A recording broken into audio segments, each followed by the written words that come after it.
Let's go. Yo, I'm like an addict, do I gotta have it. I ain't even playing, got a really bad habit. If it moves, gotta grab it, fuse like a magnet. Lose, won't have it till I'm doomed in a casket. I ain't playing, got a weird mind. If you work 8 hours, I'ma work 9. If the shit tastes sour, you should taste mine. Selamat datang kembali di channel ini. Pada video kali ini, kita akan melanjutkan pembahasan soal-soal matematika untuk persiapan menghadapi ujian sekolah yang akan datang. Baik, di 2 video sebelumnya kita sudah membahas soal nomor 1 sampai dengan 10. Sekarang kita lanjut ke nomor 11. Oke, soal nomor 11. Persamaan garis yang melalui titik min 3,2 dan 1,10 adalah. Oke, soal persamaan garis. Nah, di sini titiknya ada, titik yang pertama adalah 3,2, min 3,2 dan 1,10.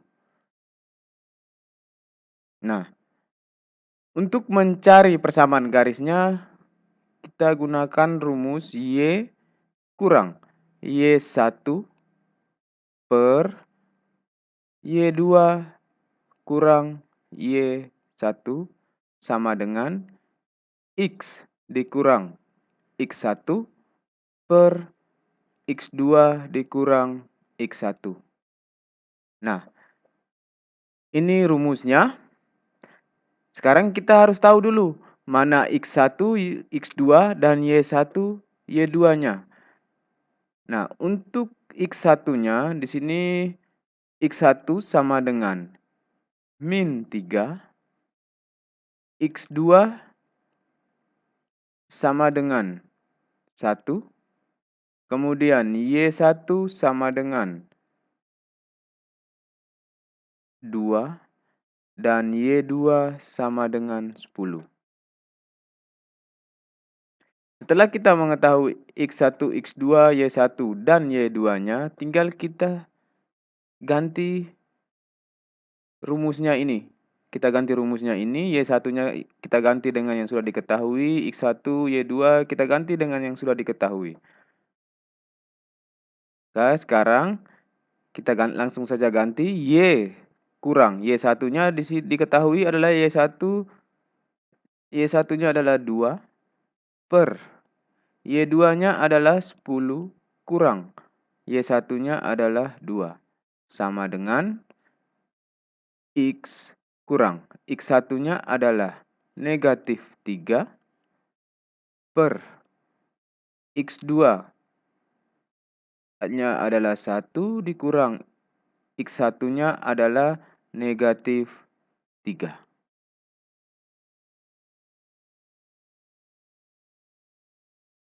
Oke, selanjutnya kita selesaikan Y kurang 2 hasilnya tetap Y kurang 2 per 10 kurang 2 hasilnya adalah 8 sama dengan X kurang min 3. Berarti min dengan min kalau dikalikan hasilnya positif. Maka ini akan berubah menjadi X ditambah 3 per 1 kurang min 3. Berarti otomatis tanda negatif dikali negatif hasilnya positif, maka akan berubah menjadi 1 tambah 3 adalah 4. Nah, langkah selanjutnya seperti apa? Kalian perhatikan bentuknya. Kalau bentuknya seperti ini, kita langsung kalikan silang saja. Kita kalikan silang. Y kurang 2 dikali 4, 8 dikali X tambah 3. Jadi kita kalikan silang. Maka dia akan menjadi Y kurang 2 kali 4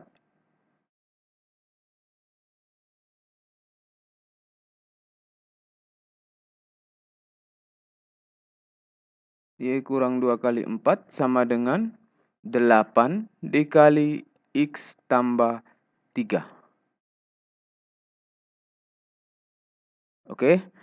Selanjutnya, gunakan sifat distributif untuk perkalian seperti ini. Jadi, 4 dikali Y hasilnya adalah 4Y. 4 dikali negatif 2 hasilnya adalah negatif 8.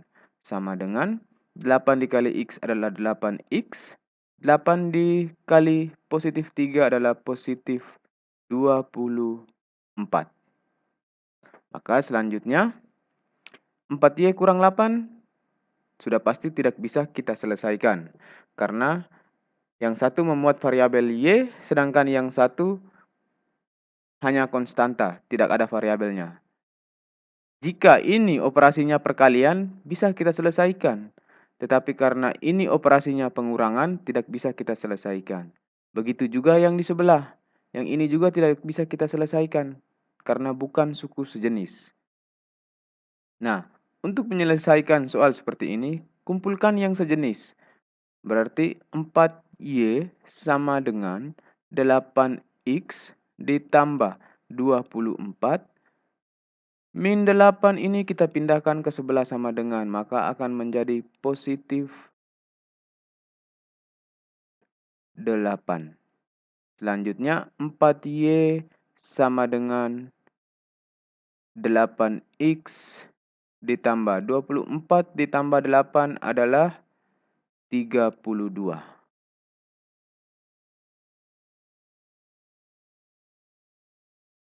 Oke, sekarang kita sudah punya 4Y sama dengan 8X ditambah 32. Langkah selanjutnya, untuk memudahkan kita sederhanakan bentuk-bentuk ini. Kita sederhanakan dengan membagi semua bilangan dengan 4. Jadi semua bilangan ini kita bagi 4. Yang pertama, 4Y dibagi 4 maka hasilnya adalah 1Y. Di sini kakak tulis Y saja. Kemudian 8X dibagi 4 hasilnya adalah 4. 8X dibagi 4 adalah 2X. Ini 2X. Ditambah 32 bagi 4 adalah 8. Nah, sekarang kita sudah punya Y sama dengan 2X tambah 8. Ini sudah merupakan persamaannya, persamaan garisnya. Sekarang kita perhatikan opsinya. Apakah ada opsi Y sama dengan 2X tambah 8? Nah, untuk opsinya tidak ada opsi Y sama dengan 2X tambah 8. Maka 2X ini kita pindahkan, kita kumpulkan dengan Y. Maka dia akan berubah menjadi Y. 2X kita pindah ruas, maka akan menjadi dari positif, akan berubah menjadi negatif 2X sama dengan 8. Nah, sekarang kita punya persamaan garis yang baru, yaitu Y kurang 2X sama dengan 8. Apakah opsinya ada? Y kurang 2X sama dengan 8? Ternyata jawabannya adalah A. Jadi, persamaan garis yang melalui titik min 3,2 dan 1,10 adalah 8. Bagaimana adik-adik, bisa dipahami? Jika ada yang tidak dipahami, silakan tulis saja di kolom komentar. Baik, kita lanjut ke nomor berikut. Nomor 12.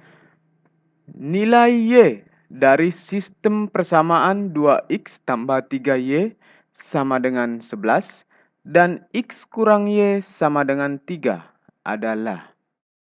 Nah, untuk soal nomor 12 ini berhubungan dengan sistem persamaan linear 2 variabel. Jadi soal ini berhubungan dengan sistem persamaan linear 2 variabel. Sistem persamaan linear 2 variabel. Nah, soal nomor 12 ini berhubungan dengan sistem persamaan linear 2 variabel. Nah, cara untuk menyelesaikan soal seperti ini, kita menggunakan cara eliminasi. Oke, cara eliminasi ini, kita kurangkan persamaan 1 dan persamaan 2. Sekarang kita tulis dulu persamaan satunya. Persamaan satunya adalah 2X ditambah 3Y sama dengan 11. Kemudian persamaan 2-nya adalah X kurang Y sama dengan 3. Nah, sekarang yang kita mau cari, yang ditanya di sini adalah nilai Y. Karena yang ditanya nilai Y, maka kita akan eliminasi X-nya. Biar yang tersisa adalah Y. Nah, cara untuk mengeliminasi X-nya, kita kalikan persamaan 1 dan persamaan 2 ini. Nah, sekarang yang di atas, persamaan 1-nya kita kalikan dengan 1, persamaan 2-nya kita kalikan dengan 2. Kenapa kita kalikan dengan 2? Agar ketika X dikali 2 hasilnya 2X. Nah, 2X nanti dikurangi dengan 2X hasilnya pasti 0. Sekarang tinggal kita kalikan persamaan 1 dengan 1. 2 dikali 1, 2X dikali 1 hasilnya sudah pasti tetap 2X. Kemudian positif 3Y dikali 1 hasilnya tetap positif 3Y. Sama dengan 11 dikali 1 adalah 11. Selanjutnya yang persamaan 2. Yang persamaan 2 kita kalikan dengan 2. X dikali 2 hasilnya adalah 2X. Kemudian min Y dikali 2 hasilnya adalah min 2. Hasilnya adalah min 2Y. Jadi min Y dikali 2 adalah min 2Y. Sama dengan 3 dikali 2 adalah 6. Setelah kita kalikan persamaan 1, persamaan 2, sekarang kita kurangi. Karena ini eliminasi, maka kita pakai pengurangan. 11 kurang 6 adalah 5. 3Y kurang negatif 2Y. 3Y kurang negatif 2Y. Di sini ada tanda negatif berdekatan. Maka dua tanda negatif ini kita jadikan satu. Negatif kalau dikali negatif hasilnya pasti positif. Jadinya akan berubah menjadi 3Y tambah 2Y. Hasilnya adalah 5Y. 2X kurang 2X sama dengan 0. 0 tidak perlu kita tulis lagi. Nah, sekarang dari persistem persamaan yang panjang-panjang tadi sudah berubah menjadi 5Y kurang 5. Selanjutnya kita cari nilai Y. Maka Y sama dengan 5. 5 yang ini kita pindahkan ke sebelah menjadi bagi 5. Sama dengan 1.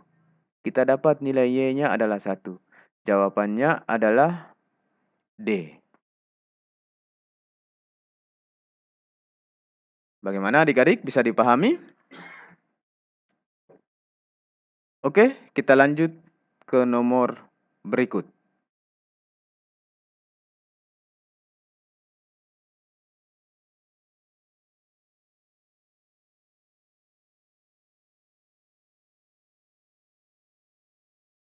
Nomor 13.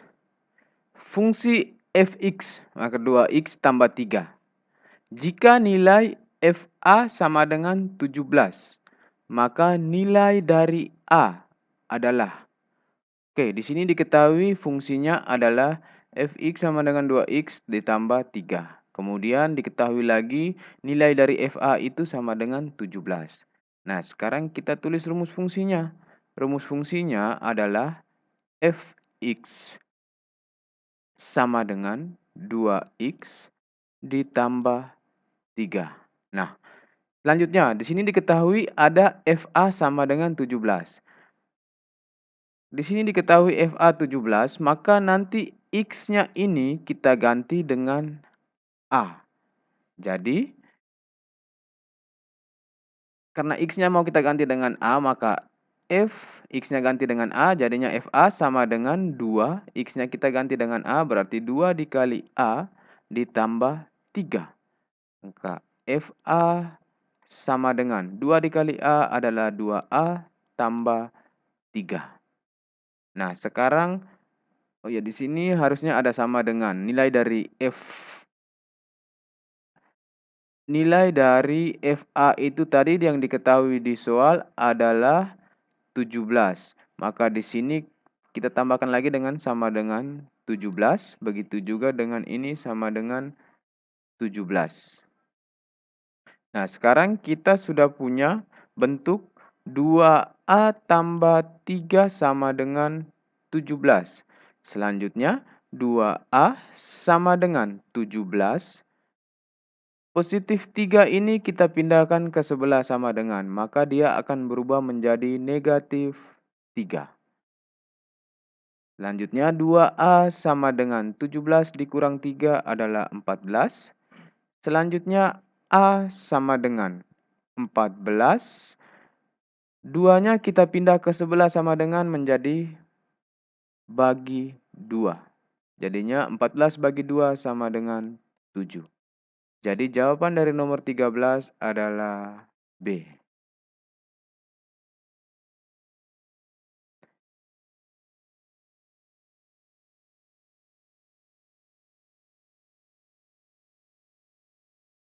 Yang berikut kita ke nomor 14. Oke, di sini harusnya 14. Nomor 14. Denny akan membuat 3 buah kerangka balok yang berukuran 6 cm kali 6 cm kali 3 cm yang terbuat dari kawat. Jika kawat yang tersedia 2 meter, maka panjang sisa kawat yang tidak terpakai adalah. Oke, yang diketahui di sini yang pertama kita perhatikan ukuran dari kerangka baloknya. Di sini ada 6 kali 6 kali 3. Nah, 6 ini merupakan panjang. 6 yang berikut adalah lebar dari balok tersebut dan 3 ini adalah tinggi dari balok. Setelah itu, kawat yang dipunya Denny sepanjang 2 meter. 2 meter kita ubah ke sentimeter bentuknya, ya berarti 2 meter itu sama dengan 200 cm. Nah, selanjutnya kita cari satu kerangka balok itu. Kalau Denny mau buat satu kerangka balok, panjang kawat yang dia butuhkan berapa? Kita cari satu kerangka balok dulu sebelum kita mencari 3 buah kerangka balok.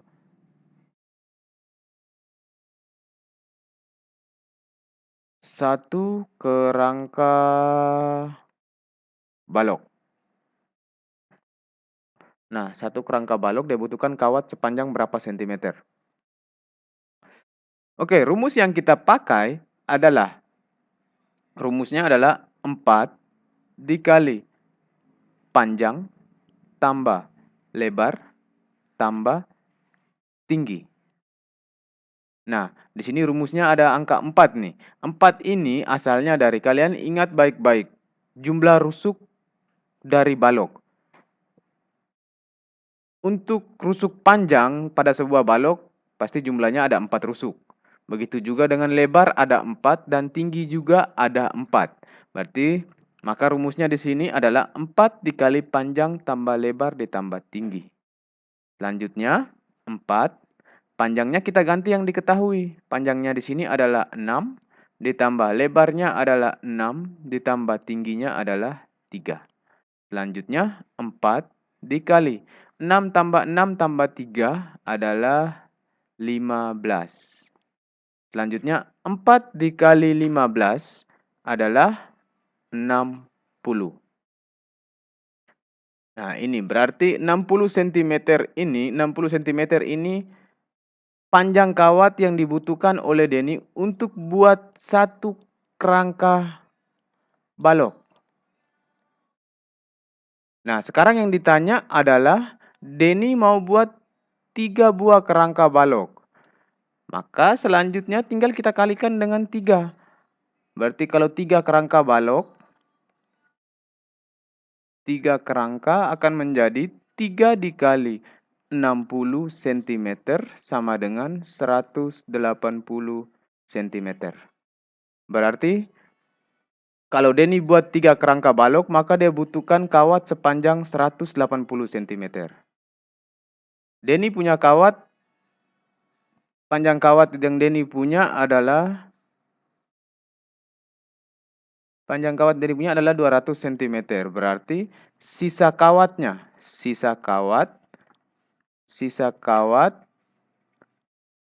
itu sama dengan 200 cm dikurangi 180 cm sama dengan 20 cm. Berarti sisa kawatnya 20 cm. Jawabannya adalah A. Bagaimana adik-adik? Bisa dipahami? Oke, kita lanjut ke soal yang berikut. Soal nomor 15. Perhatikan gambar berikut. Oke, di sini ada gambar segitiga dengan panjang sisi-sisinya ada beberapa yang sudah diketahui. Yang ditanya adalah, pada gambar di atas, panjang AD adalah. Oke, berarti yang ditanya di sini sisi dari panjang sisi AD. Berarti panjang sisi ini yang ditanya. Ini yang mau kita cari. Nah, sebelumnya kita tulis dulu yang diketahui. Setiap panjang sisinya kita tulis. Jadi di sini yang diketahui yang pertama panjang sisi AB itu sama dengan 12 cm. Kemudian panjang sisi BC sama dengan 9 cm. Panjang sisi CD itu adalah 8 cm. Nah, yang di sini yang belum ada adalah panjang sisi AC dan panjang sisi AD. Ini belum ada. Nah, dari soal ini yang ditanya adalah panjang sisi AD. Untuk mencari panjang sisi dari salah satu sisi dari segitiga, setidaknya ada dua sisi yang sudah diketahui agar mudah kita mencari sisi yang satu lagi. Nah, di sini kalian perhatikan. Sebelum kita mencari panjang sisi AD, kita cari terlebih dahulu panjang sisi AC. Kita cari terlebih dahulu panjang sisi AC. Berarti panjang sisi ini kita cari terlebih dahulu. AC punya.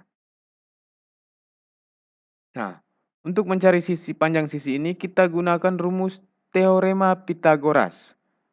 Rumus teorema Pitagoras, sebenarnya rumus teorema Pitagoras ini bervariasi. Kenapa bervariasi?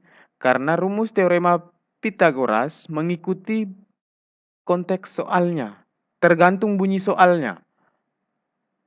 Nah, di sini kakak akan menggunakan satu rumus saja, yaitu A kuadrat sama dengan B kuadrat ditambah C kuadrat. Cukup kita pakai rumus satu ini saja. Nah, untuk menggunakan satu rumus ini ada syaratnya. Syaratnya adalah kalian harus tepat menempatkan posisi A, B, dan C. Yang paling utama adalah tempatkan posisi A. Posisi A itu dia selalu berada pada sisi miring dari sebuah segitiga. Nah, dari segitiga ABC, kita fokuskan pada segitiga ABC terlebih dahulu. Kita fokuskan pada segitiga ABC terlebih dahulu.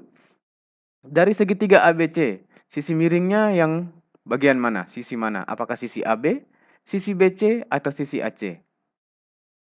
Ingat bahwa sisi miring itu posisinya selalu berada di depan sudut siku-siku. Nah, sekarang kalian perhatikan. Sudut siku-siku adanya di sudut B. Maka sudah pasti sisi miringnya ada di depannya sudut siku-siku. Berarti AC ini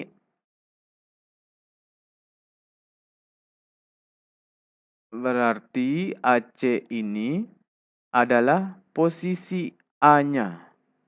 Kita tulis dulu, ini posisi A. Sekarang kita lanjutkan dengan posisi B dan C.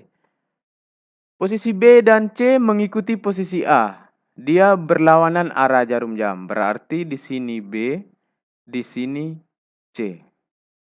Sekarang tinggal kita tulis. A itu sama dengan, itu panjang sisi dari AC. Kemudian B itu panjang sisinya dari AB. Kemudian C panjang sisi dari BC. Selanjutnya tinggal kita masukkan rumus ini. Rumusnya adalah A kuadrat sama dengan B kuadrat ditambah C kuadrat. A-nya kita ganti dengan AC kuadrat. sama dengan B-nya kita ganti dengan AB kuadrat ditambah C-nya kita ganti dengan BC kuadrat. Maka selanjutnya AC kuadrat sama dengan, kita ganti nilainya.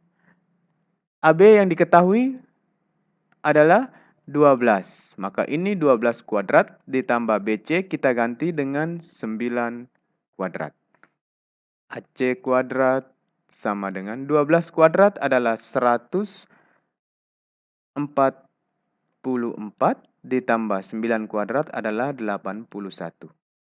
AC kuadrat sama dengan 144 ditambah 81 adalah 225. Nah, ini adalah AC kuadrat. Yang kita cari adalah AC, bukan AC kuadrat. Karena yang kita cari adalah AC, maka di sini AC sama dengan kuadratnya kita hilangkan. Maka dari 225 berubah menjadi akar 225. Ke AC sama dengan akar 225 itu adalah 15. Kita sudah dapat panjang sisi AC. Berarti di sini adalah AC-nya ini adalah, oke, garisnya kakak hapus dulu. Panjang sisinya adalah, ini AC-nya adalah 15.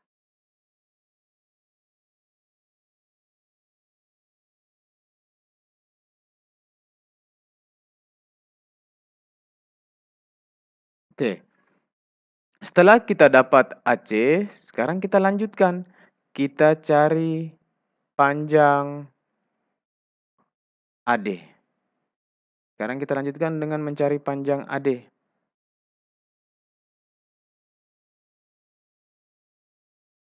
Panjang AD. Oke, di sini panjang AD-nya. Ingat, sekarang kita tentukan mana A, mana B, dan mana C, agar kita bisa gunakan rumus ini lagi. Rumusnya kita pakai satu rumus ini saja, tidak perlu pakai beragam rumus. Nah, sekarang kita tempatkan, sekarang fokus kita, tadi yang fokus pertama kita adalah segitiga ABC. Sekarang kita abaikan segitiga ABC, kita fokuskan ke segitiga A, C, dan D. Kita fokuskan ke segitiga yang di sebelah ini. Kita tempatkan dulu posisi A-nya. Ingat bahwa posisi A selalu pada posisi miring, selalu ada di sisi miring. Kemudian sisi miring itu posisinya selalu ada di depan sudut siku-siku. Nah, di sini sudut siku-sikunya ada di sudut C. Berarti ini sisi miringnya. Berarti ini adalah A, ini B, dan ini C. Berarti sekarang kita tulis A-nya itu sama dengan AD. B-nya itu adalah AC. Kemudian C-nya itu adalah CD. Sekarang kita masukkan rumusnya. Rumusnya tadi adalah A kuadrat sama dengan B kuadrat ditambah C kuadrat. A-nya kita ganti dengan AD. AD kuadrat sama dengan B-nya kita ganti dengan AC kuadrat tambah C-nya kita ganti dengan CD kuadrat. Maka selanjutnya AD kuadrat sama dengan AC-nya yang diketahui berapa? Nilai AC. Nilai AC di sini tadi kita dapat adalah 15. Maka ini kita ganti dengan 15 kuadrat ditambah CD. CD di sini yang diketahui adalah 8. Berarti ini adalah 8 kuadrat. Maka AD kuadrat sama dengan 15 kuadrat. Itu nilainya adalah 225 ditambah 8 kuadrat adalah 64. Oh iya, AD kuadrat sama dengan 225 tambah 64 adalah 289.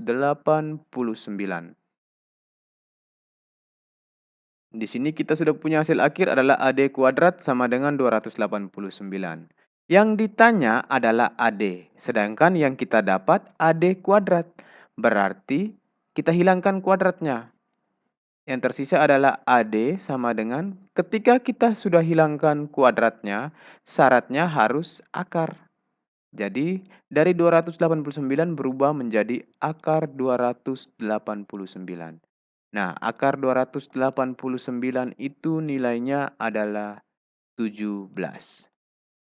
Jadi, jawabannya adalah 17 adalah C. Jawabannya adalah C. Bagaimana adik-adik? Bisa dipahami? Jika ada yang tidak dipahami dan adik-adik kesulitan, silakan tanyakan saja langsung di kolom komentar. Oke? Untuk video kali ini, kakak cukupkan sampai nomor 15. Sampai ketemu lagi di video-video selanjutnya. Terima kasih.